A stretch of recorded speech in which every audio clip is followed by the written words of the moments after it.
پلا ہے اور وہ خاندانی طور پہ ان کا خادم ہے، ان کی خدمت کرتا رہا ہے، لیکن اس نے کہا کہ جناب وہ انعام جو ہے وہ میرے ہاتھوں میں کھیلا ہوا ہے، میں اس کے خلاف یہ گواہی نہیں دے سکتا، تو انہوں نے اس کو قتل کروا دیا، اس کے بچوں کو۔ وہ بہرحال ابھی جو ہے وہ بڑی مشکل سے، بڑی پتلی حالت کے اندر کسی میڈیا پرسن نے اس کو اپروچ کر لیا ہے اور اس کا انٹرویو سوشل میڈیا پہ چل رہا ہے۔ تو آپ دیکھیں وہاں پہ کتنے کتنے بڑے ظلم ہیں ان ڈیروں کے اوپر۔ وہ 5 سال 6 سال عبد الرحمن کھیتران کے جرم میں جیل رہ کے آیا ہے، اور آتے ہی اس کے اوپر یہ عذاب توڑ دیا کہ اچھا تم نا اب اس کے ہو جاؤ، مطلب میرے بیٹے کے خلاف جو ہے وہ مقدمہ ہے تو اس میں گواہی دے دو۔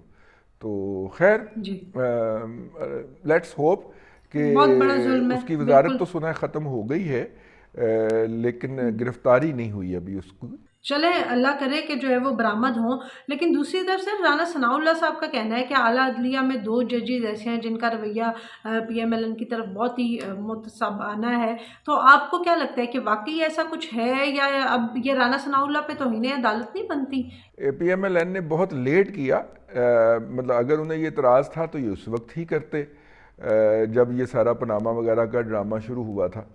تو اگر میرا مطلب ہے اب جہاں پہ اتنی باتیں برداشت کر لی تھی اب بھی برداشت کر لیتے، لیکن بہرحال ہر ملزم کو، ہر مدعی کو یہ حق ہوتا ہے کہ وہ وکیل کے اوپر اور جج کے اوپر اعتماد یا عدم اعتماد کا اظہار کرتے، ٹھیک ہے۔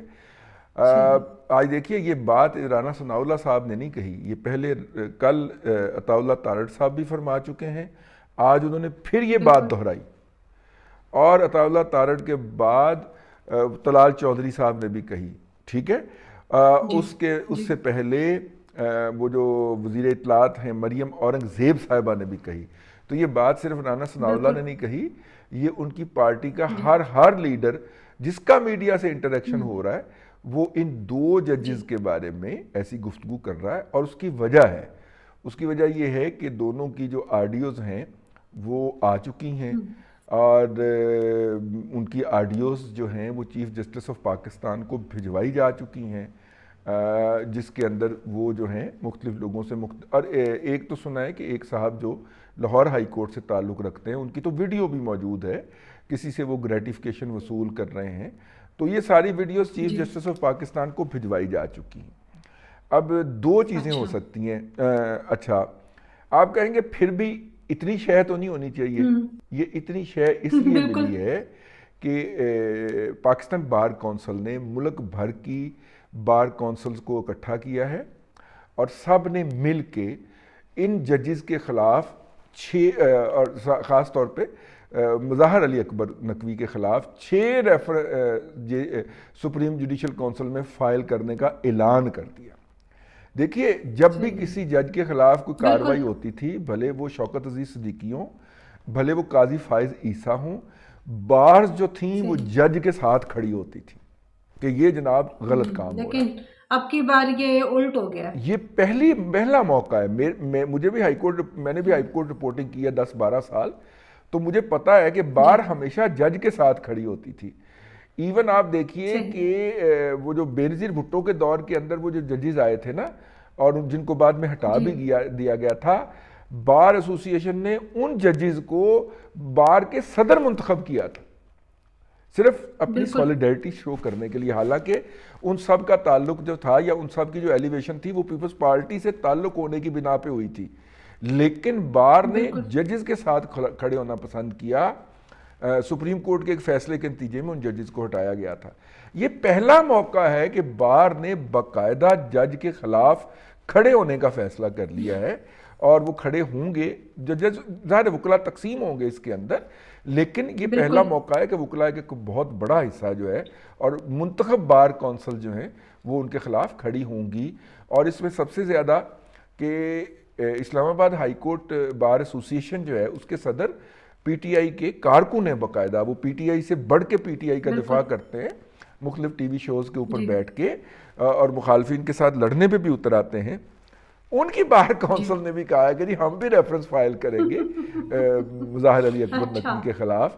تو میرا مطلب ہے کہ یہ کافی زیادہ، اس کے بعد پھر پی ایم ایل این کو حوصلہ ہوا ہے اور انہوں نے یہ باتیں کرنا شروع کی ہیں۔ پرسوں کی کانفرنس ہے، پریس کانفرنس تھی، میرا خیال ہے ہم نے اس کا ویلاگ میں تھوڑا سا ذکر کیا تھا، لیکن اب جی تو روزانہ کی بجات کے اوپر ہیمرنگ اس لیے ہو رہی ہے کہ 6 ریفرنسز بار کونسل کی طرف سے آئیں گے اور شاید 2-3 وفاقی گورنمنٹ کی طرف سے بھی آئیں، کیونکہ ڈاکومنٹری ایویڈنس ان کے پاس موجود ہے۔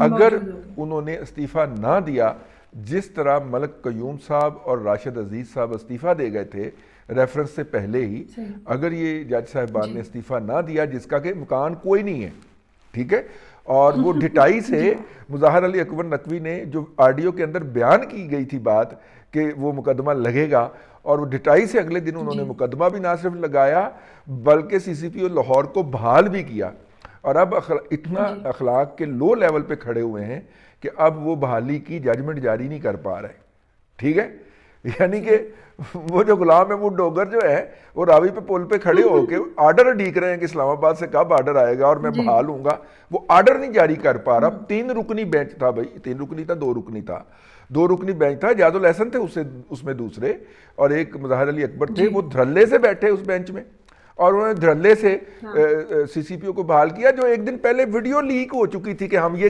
کریں گے۔ یعنی آپ اندازہ فرمائیں نا، اس کے بعد تو مظاہر علی اکبر کے ساتھ اگر بار ایسوسیشن بار کونسل کھڑی ہوتی تو وہ ایک بہت بڑی ٹریجڈی ہونی تھی۔ تو بہرحال اس کے بعد پھر اب اگریشن پہ چلی گئی ہے پی ایم ایل این، اس کو جانا چاہیے، اس کا حق بنتا ہے۔ جب آپ اتنے دھڑلے کے ساتھ یہ ساری حرکتیں کر رہے ہوں گے تو پھر آپ دوسرے کو تو نہیں نہ روک سکتے، تو اس لیے اس میں کنٹیمپٹ آف کورٹ نہیں لگے گی، کیونکہ بار ایسوسیشنیں پوری کھڑی ہو گئی ہیں اس ایشو کے، پوری کھڑی ہوئی ہے، صحیح، ٹھیک۔ تو اس کا جو ہے وہ لگتا ہے کہ فائدہ پی ایم ایل این کو ہوگا اور پی ایم ایل اٹھانے کی پورا کوشش بھی کرے گی، لیکن جاتے جاتے ویلاگ میں آخر میں چاہوں گی کہ سر آپ اکانومی کی صورتحال پہ بھی ضرور جو ہے وہ اپنا انالیسس دیں۔ مجھے لگتا ہے کہ عوام کو پھر بھی کوئی ریلیف نہیں ملے گا، کیونکہ ساتھ ہی یہ خبر بھی ہے کہ بجلی کا جو یونٹ ہے وہ 3 روپے پھر بڑھنے لگا ہے۔ تو اس ساری صورتحال میں آپ کیا دیکھتے ہیں کہ عوام کے ساتھ کیا ہوگا؟ حکومت کی ان کوششوں سے کوئی فائدہ ہونے والا ہے یا نہیں ہونے والا؟ دیکھیے، اگر بجلی کی قیمتیں 3 روپے فی یونٹ بڑھیں تو میں کھڑا ہو کے اسحاق ڈار صاحب کو سلوٹ ماروں گا، کیونکہ آئی ایم ایف کا مطالبہ 7 روپے 10 پیسے کا تھا، اس لیے میں باقاعدہ سلوٹ ماروں گا ان کو، کیونکہ آئی ایم ایف 7 روپے 10 پیسے سے نیچے آ ہی نہیں رہا تھا۔ تو اگر یہ 3 روپے بڑھا رہے ہیں تو اس کا مطلب ہے انہوں نے ان کو قائل کر لیا ہے، پہلی بات۔ لیکن سر ہم نے یہ بھی دیکھا ہے کہ جیسے آپ نے ہمیں بتایا تھا کہ پیٹرول جو ہے وہ $1 اور 50 روپے اس میں پلس کر لیں تو وہاں تک جانا ہے۔ ہم نے دیکھا کہ بے شک تھوڑا تھوڑا کر کے ہی بڑھا رہے ہیں، لیکن وہ آخر کو اسی اماؤنٹ پہ پہنچ رہے ہیں۔ تو اب اگر یہ 3 روپے کر دیتے ہیں اور کچھ دنوں کے بعد 4 روپے کر دیتے ہیں تو بات تو وہیں 7 روپے پہ پہنچ گئی نا۔ ہاں وہ بھی ہو سکتا ہے 3 روپے کے بعد دوبارہ بڑھا دیں، مطلب ان کو obviously ایک دم سے 7 روپے اگر بڑھیں گے تو جو آپ کھڑے ہو کے سلوٹ ماریں گے وہ آپ ان کو سلوٹ تو نہیں ماریں گے، پھر 4 گالیاں بھی دیں گے، لیکن اگر 3 روپے بڑھیں گے تو ہمیں کم لگے گا، اور پھر 4 روپے بڑھ گئے تو وہ بات تو وہیں کی وہیں پہنچ بہت ہی زیادہ ہوگا۔ نہیں دیکھیے، اس میں ایک دوسری بات ہوئی ہے، وہ یہ ہوئی ہے کہ آئی ایم ایف کے ساتھ مذاکرات جیسے جیسے کامیابی کے قریب آ رہے ہیں، ڈالر کی قدر میں کمی واقع ہوتی جا رہی ہے۔ ایک دم ڈالر نے اچھل کے 275 کو چھلانگ ماری تھی نا، اگر آپ کو یاد ہو، اب وہ 262 پہ آ چکا ہے، 13 روپے اس میں کمی ہو گئی ہے۔ تو اصول تو ڈالر کا ہی لگنا ہے نا کہ $1 کا لیٹر پلس 50 روپے، ٹھیک ہے، تو $1 کا لیٹر پلس 50 روپے، تو وہ 217 روپے 317 روپے ہم نے کیلکولیٹ کیا تھا نا اس دن۔ تو اس کا مطلب یہ ہے کہ اب یہ آ گیا 312 روپے کی کیلکولیشن آج کے دن اگر ہم کرتے ہیں تو اگر ڈالر مضبوط ہو گیا، جو کہ اس نے ہونا ہے، اور یہ 250 کے ارد گرد آ گیا، تو پھر پیٹرول جو ہے نا وہ 280 290 پہ جسٹیفائی ہو جائے گا، بس 15-20 روپے اور بڑھیں گے۔ لیکن اگر یہ نہ ڈالر واپس آیا، میرا خیال ہے آ جائے گا، کیونکہ 70 کروڑ ڈالر ادھر سے مل گئے ہیں۔ کچھ ہمارے دوستوں نے، خاص طور پہ سعودی عرب نے جو ہے وہ ہمیں یقین دہانی کرا دیا کہ جیسے ہی آئی ایم ایف کی طرف سے اناؤنسمنٹ آئے گی تو یہ ادھر سے یہ ہو جائے گا۔ تو یہ بہرحال ایک ہے سلسلہ اپنی جگہ کے اوپر۔ تو اچھی خبریں ہیں، اب اکانومی کے لیے جتنا ہم نے کشت کاٹنا تھا وہ کاٹ لیا، اب آگے بہتری کی طرف جائیں گی چیزیں آہستہ آہستہ۔ لیکن سر یہ جو کابینہ کی طرف سے اعلان کیا گیا ہے، یہ خالی اعلان ہی ہوگا یا اس پہ کوئی عمل درآمد بھی ہوگا؟ نہیں، یہ دیکھیے، یہ وہ کیا کہتے ہیں، کاسمیٹک ارینجمنٹس ہوتے ہیں۔ میں سمجھتا ہوں کہ اگر گاڑیاں واپس لینے کی بجائے فیڈرل گورنمنٹ یہ کہے کہ گاڑیاں تو تم رکھو بھائی، لیکن پیٹرول اپنی مرضی سے ڈلوایا کرو، پیٹرول نہیں دیں گے، پیٹرول اپنے پلے سے ڈلوایا کرو، پیٹرول نہیں دیں گے، ٹھیک ہے. اور میرا مطلب ہے کہ گھر تو آپ رکھیں لیکن بل اپنی مرضی سے دیا کریں. یہ اگر کام ہونا, کیونکہ آپ دیکھیے ان کے جو بجلی کے, گیس کے, پیٹرول کے جو بلز ہیں وہ ان کی تنخواہوں سے کہیں اوپر چلے جاتے ہیں. سمبولیکلی وہ تنخواہ نہیں لیں گے, لیکن میرا خیال ہے کہ تنخواہ دے کے نا ان کو کہا جائے کہ تنخواہ ہے آپ کی 5 لاکھ ہے, 4 لاکھ ہے, 3 لاکھ ہے, جتنی بھی ہے منسٹر کی تنخواہ یا اراکین ممبر کی تنخواہ آپ لے لیں. نہ آپ کو بجلی کا بل ملے گا, نہ پیٹرول ملے گا, نہ گیس ملے گی. ٹھیک ہے, گاڑی آپ تو ٹھیک ہے نا سر, جس کی جو ایک عام انسان جس کی تنخواہ 30-40 ہزار روپے ہوتی ہے, اگر وہ اپنے آفس آنے جانے کے لیے فیول خود افورڈ کر سکتا ہے تو منسٹر صاحبان کی تنخواہ تو بہت زیادہ ہوتی ہے, ان کو بھی افورڈ کرنا چاہیے. آپ بھی کیجئے. تو میرا خیال میں یہ ناصر سعید کھوسا جو کہ آصف سعید کھوسا کے بھائی ہیں, ان کی یہ بچت کی ایک بہت بڑی سکیم ہے پورے ملک کے اندر. یہ سارا کچھ پورے تمام شعبوں کے اندر, ڈیفنس کا بھی اس کے اندر ذکر ہے. لیکن میرا خیال یہ ہے کہ تنخواہ لیتے رہتے منسٹر صاحب جو ہیں, باقی چیزیں باہر جانا ہے آپ نے, سرکاری خرچے پہ جانا ہے تو آپ کا ٹکٹ دستیاب ہوگا, بچوں کا ٹکٹ دستیاب نہیں ہوگا, اور وہ بھی آپ کو ملے گا اکانومی کی کلاس کا.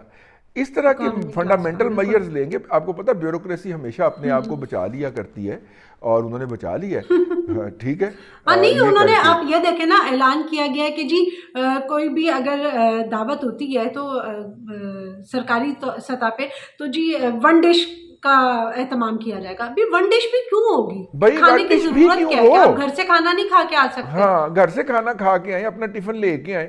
1 ڈش بھی کیوں ہو؟ ہاں ٹھیک ہے, چاہے وہ کولڈ ڈرنک ہو, ایک ٹائم کے کھانے میں اور دوسرے ٹائم کے کھانے میں بہت فرق ہوتا ہے. تو آپ گھر سے کھانا کیوں نہیں کھا کے آ سکتے؟ گھر سے کھانا کھائیں اور گھر جا کے کھانا کھائیں, اس سے صحت بھی اچھی رہتی ہے. چلیں آنے والے دنوں میں دیکھتے ہیں کہ یہ خالی کاسمیٹکس جو ہے وہ اناؤنسمنٹس ہیں یا ان کے اندر واقعی کوئی ہلچل بھی ہوگی, اور ان سے آخر اکانومی پہ امپیکٹ کتنا پڑے گا وہ ہم رضوان رضی صاحب سے ساتھ ساتھ پوچھتے رہا کریں گے. تو آج کے ویلاگ سے اجازت چاہوں گی. آپ کو ویڈیو پسند آئی ہو تو لائک اور شیئر ضرور کیجیے گا, کمنٹ سیکشن میں ہمیں اپنی رائے سے آگاہ کیجیے گا. انٹل دا نیکسٹ ٹائم ناظرین, اللہ حافظ.